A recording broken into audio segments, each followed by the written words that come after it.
নমস্কার বন্ধুরা, শ্রাবণী রান্নাঘরে আপনাদের সবাইকে স্বাগত জানিয়ে আমি আবারও একটা রান্নার ভিডিও নিয়ে আপনাদের সামনে চলে এসেছি।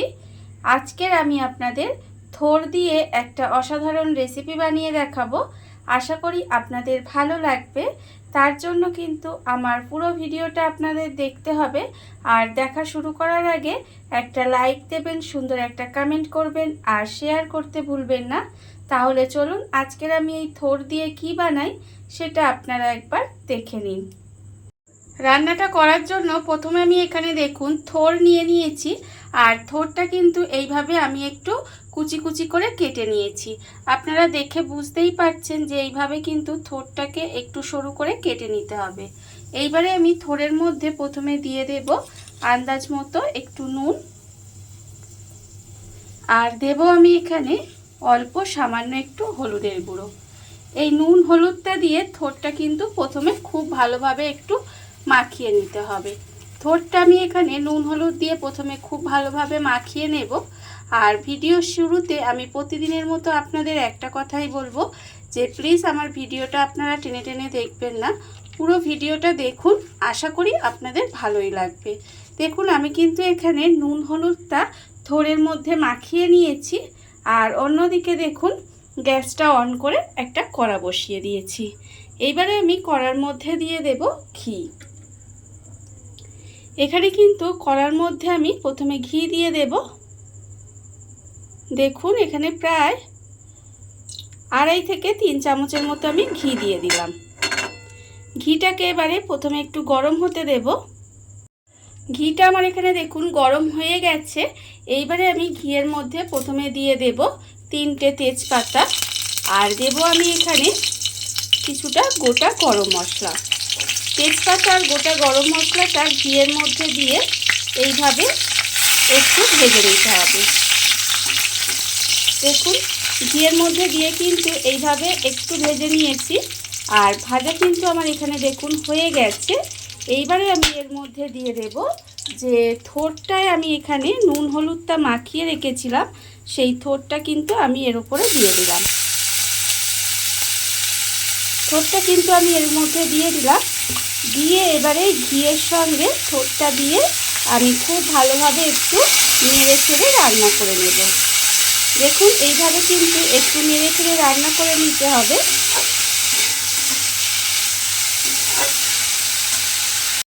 ঘিয়ের ওপর থোড়টা দিয়ে দেখুন আমি কিন্তু নাড়াচাড়া করে এইভাবে 5 মিনিট মতো একটু রান্না করে নিয়েছি।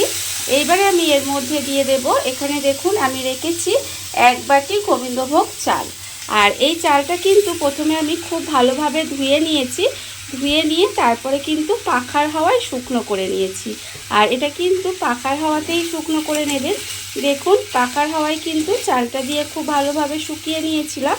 এইবারে এই ঘিয়ের সঙ্গে মানে ঘি তো আছেই, এই ঘিয়ের মধ্যে দিয়ে চালটাকে কিন্তু একটু ভেজে নিতে হবে। এইভাবে একটু সময় নিয়ে চালটাকে কিন্তু প্রথমে খুব ভালোভাবে ভেজে নেব। আর আপনারা দেখে কি বুঝতে পারছেন যে আমি এটা কি বানাচ্ছি? হ্যাঁ, আমি এটা বানাচ্ছি আজকে থোড়ের পোলাও। দেখুন আশা করি প্রথম থেকে শেষ অবধি দেখুন, আশা করি আপনাদের ভালো লাগবে। আর এই থোড়ের পোলাওটা খেতে কিন্তু অসম্ভব সুন্দর হয়। এইভাবে আপনারাও একদিন বানিয়ে দেখতে পারেন। দেখুন আমি কিন্তু চালটাকে এইভাবে একটু সময় নিয়ে কিন্তু ভেজে নেব। তাহলে কি হবে, চালটা ভেজে নিলে পোলাও কিন্তু একদম ঝরঝরে থাকবে। আর চালটা যদি ভাজা কম হয় তাহলে দেখবেন পোলাওটা কিন্তু ঝরঝরে থাকে না। সেই জন্য চালটাকে এইভাবে একটু সময় নিয়ে খুব ভালো করে ভেজে নিতে হবে। চালটা আমার এখানে দেখুন সুন্দর করে ভাজা হয়ে গেছে। আর চালটা কিন্তু আমি এখানে খুব ভালো করে ভেজে নিয়েছি। চালটা ভাজা হয়ে গেলে দেখবেন সুন্দর একটা গন্ধ বেরোবে, আর তখনই বুঝবেন যে চালটা কিন্তু ভাজা হয়ে গেছে।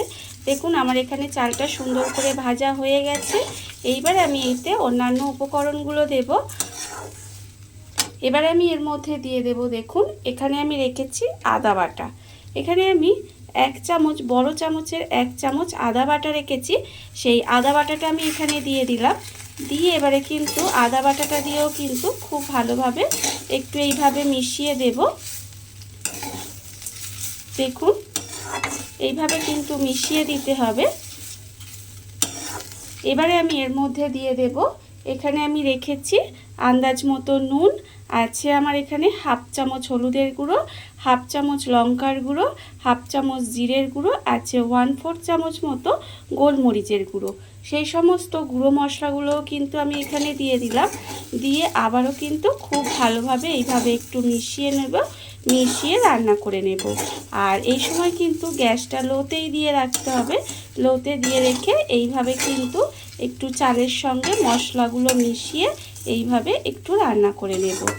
আর আমরা তো অনেক রকমই পোলাও খেয়েছি, একবার এইভাবে থোড় দিয়ে পোলাও রান্না করে দেখবেন, যে খেতে কিন্তু ভীষণ সুন্দর হয়। আমি তো বানিয়ে খেয়ে দেখেছি, তারপরে তো আপনাদের সাথে আবার বানিয়ে শেয়ার করছি। আপনারা একবার এইভাবে খেয়ে দেখবেন, খেতে কিন্তু অসম্ভব সুন্দর লাগে। দেখুন আমি কিন্তু এইভাবে কথা বলতে বলতে মশলাটা চালের সঙ্গে দিয়ে খুব ভালোভাবে একটু ভেজে ভাজা ভাজা মতো করে নিয়েছি। এইবারে আমি এর মধ্যে দিয়ে দেব, দেখুন কিছুটা কিশমিশ আমি এখানে রেখে দিয়েছি, সেই কিশমিশটাও কিন্তু এখানে দিয়ে দিলাম। দিয়ে আবারও কিন্তু কিশমিশটা দিয়েও কিন্তু খুব ভালোভাবে এইভাবে আবারও একটু মিশিয়ে নেব। কিশমিশটা দিয়েও কিন্তু আমি এখানে দেখুন খুব ভালোভাবে একটু মিশিয়ে নিয়েছি। এইবারে আমি এর ওপর থেকে আরেকটু ঘি দিয়ে দেব। দেখুন আরেকটু ঘি দিয়ে দিলাম, দিয়ে আবারও কিন্তু খুব ভালোভাবে একটু মিশিয়ে নেব। আমি কিন্তু এখানে শুধু ঘি দিয়ে করছি, আপনারা চাইলে কিন্তু এটা সাদা তেল ও ঘি দুটো মিশিয়েও করতে পারেন, তাতেও কিন্তু খেতে ভীষণ সুন্দর হয়। দেখুন আমি কিন্তু আবারও একটু ঘি দিলাম, ঘি দিয়ে খুব ভালোভাবে মিশিয়ে দিয়েছি। মেশানো কিন্তু আমার এখানে হয়ে গেছে। এইবারে আমি দিয়ে দেব এর মধ্যে গরম জল। এখানে কিন্তু অবশ্যই গরম জল ব্যবহার করবেন, ঠান্ডা জল কিন্তু ব্যবহার করবেন না। দেখুন আমি কিন্তু এখানে যে বাটি মেপে চাল দিয়েছিলাম, সেই বাটি মেপেই কিন্তু এখানে জলটা দেব। আমি এখানে দেখুন যে বাটিটা, এই বাটিটায় 1 বাটি চাল দিয়েছিলাম, এবারে কিন্তু আমি ওই একই বাটি প্রায় 2 বাটি জল দেব। প্রায় কেন বললাম, আমি কিন্তু এখানে একটু কম জল দেব 2 বাটির, তার কারণ এখানে আমি থোড় দিয়েছি, আর থোড় থেকে কিন্তু জল বেরোয়, সেটা বুঝে কিন্তু এখানে জলটা ব্যবহার করতে হবে। আমরা অন্যান্য পোলাও যখন রান্না করি যতটা চাল নিই তার ডবল কিন্তু এখানে জলটা নিই, কিন্তু এই থোড়ের পোলাওয়ের ক্ষেত্রে কিন্তু যেহেতু থোড় থেকে একটু জল বেরোবে, তার জন্য কিন্তু এটা আমার 2 বাটির একটু কম জল দিলাম। দেখুন এবারে কিন্তু খুব ভালোভাবে মিশিয়ে দিয়েছি। মিশিয়ে দিয়ে ঢাকা দিয়ে প্রথমে 5 মিনিট হাই হিটে রান্না করব, তারপরে কিন্তু 10 মিনিট লো হিটে রান্না করব। তারপরে আপনাদের দেখাবো ঠিক কেমন হলো। দেখুন আমি কিন্তু প্রথমে এখানে হাই হিটে 5 মিনিট রান্না করেছি, আর তারপরে কিন্তু লো হিটে 10 মিনিট মতো রান্না করে নিয়েছি। এবার আমি আপনাদের দেখাচ্ছি ঠিক কীরকম হলো। দেখুন এবার এইভাবে আস্তে আস্তে একটু উল্টে পাল্টে দেব। দেখুন আমি কিন্তু এইভাবে একটু উল্টে পাল্টে দিয়েছি, আপনারা দেখতেই পাচ্ছেন। এইভাবে কিন্তু আমি একটু উল্টে পাল্টে দিয়েছিলাম। এইবারে আমি এর মধ্যে দিয়ে দেব, দেখুন বেশ কিছুটা চিনি। আর যেহেতু থোড় দিয়ে পোলাও বানাচ্ছি, আমার কিন্তু এই পোলাওটা একটু মিষ্টি মিষ্টি হবে, তাই আমি এখানে 2 চামচ মতো একটু চিনি দিয়ে দিয়েছি। দিয়ে কিন্তু খুব ভালোভাবে একটু মিশিয়ে দেব। দেখুন এইভাবে কিন্তু একটু আলতো হাতে মিশিয়ে দিতে হবে। এইভাবে একটু সময় মিশিয়ে দিলাম চিনিটা। এইবারে আমি এর মধ্যে দিয়ে দেব, দেখুন 4টে পাকা লঙ্কা। এখানে কিন্তু আমি পাকা লঙ্কা ব্যবহার করেছি, আপনারা চাইলে কিন্তু পাকা লঙ্কার বদলে কাঁচা লঙ্কাও দিতে পারেন। পাকা লঙ্কাটা আমি ওপর থেকে দিয়ে দিলাম। এইবারে আমি এর মধ্যে দিয়ে দেব, দেখুন এখানে আমি অল্প একটু গরম মশলা গুঁড়ো দিলাম, আর দেব এখানে ওপর থেকে আবারও কিন্তু প্রায় 2 চামচ মতো ঘি দিয়ে দিলাম। সমস্ত কিছু আমি এখানে দিয়ে দিলাম। দিয়ে এবারে খুব ভালোভাবে কিন্তু আবারও একটু মিশিয়ে নেব। দেখুন এইভাবে কিন্তু আবারও একটু মিশিয়ে নেব। নিয়ে এবারে কিন্তু গ্যাসটাকে অফ করে দেব। আমার কিন্তু এখানে চালটা সেদ্ধ হয়ে গেছে। দেখুন চালটা কিন্তু একেবারে সেদ্ধ হয়ে গেছে, কিন্তু একটু এইভাবে গ্যাসটা অফ করে রেখে দিলে এই যে নিচের দিকে একটু জলো জলো ভাবটা আছে সেটা কিন্তু একেবারে ঝরঝরে হয়ে পোলাওটা কিন্তু সুন্দরভাবে রান্না হয়ে যাবে।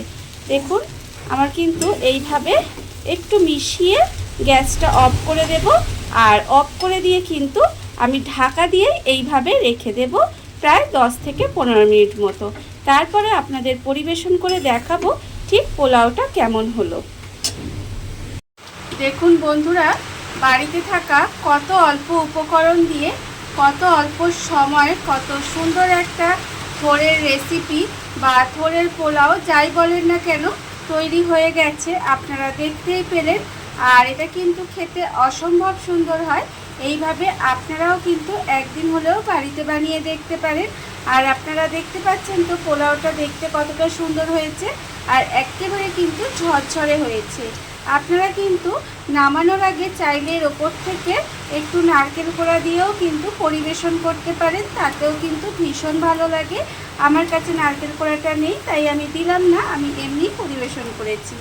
আর এই ভিডিওটা যদি আপনাদের ভালো লেগে থাকে, আপনারা যদি ফেসবুক থেকে দেখে থাকেন পেজটি ফলো করে দেওয়ার অনুরোধ রইল, আর যদি ইউটিউব থেকে দেখে থাকেন চ্যানেলটি সাবস্ক্রাইব করে নেওয়ার অনুরোধ রইল। তাহলে চলুন ভিডিওটা আমি এখানেই শেষ করছি। আপনারা সবাই ভালো থাকবেন, সুস্থ থাকবেন। আবারও হাজির হব নতুন কোনো রান্না নিয়ে।